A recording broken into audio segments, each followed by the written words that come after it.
د مسؤلو چارواکو په وینا د دغه اقدام موخه د ښار په واټونو کې د بې نظمۍ مخنیوی، د ترافیکي ګڼې ګوڼې کمول، د خلکو د تګ راتګ اسانتیا او د ښاري نظم پیاوړتیا ده. ټاکل شوي مسیرونه د اړونده ادارو له لوري په نښه شوي او ریکشو چلوونکو ته په واضح ډول لارښوونې ورکړل شوي دي. دا چې په خوست کې د ریکشو استعمال زیات شوی او د دغه زیادت له امله د ښار نظم یو څه ټکنی شوی او ولسونه د ستونزو سره مخ وو.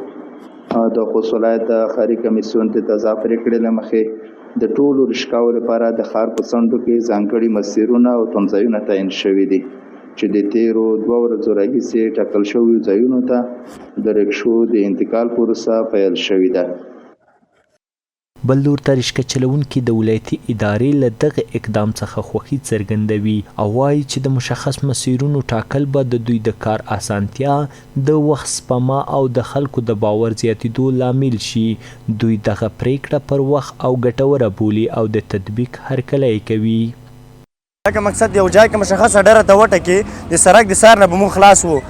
دلته دومره رش جوړ وي که ته چېرته ماسپښین او مازدیګر کې راشې تګ او راتګ ډېر سخت دی دلته او د کوکو غورځیو څخه مونږ هم خلاص وو. او مونږ د اډې سره راځي چې اډه جوړه کولی چې دغه ځای نه به مونږ په سهولت کې شو او دلته د اډې ریکشې چلول بیخي مقصد هغه دی. نو مونږ غواړو چې اډه جوړه شي. باید د ریکشې مونږ سره ډېرې دي. چارواکي ټینګار کوي چې یاد مسیرونه به په جدي ډول څارل کیږي او له سرغړونکو سره به قانوني چلند وشي څو په ښار کې دوامداره نظم ساتل شوی او خوندي ترافیکي چاپیریال زمینه برابره شي.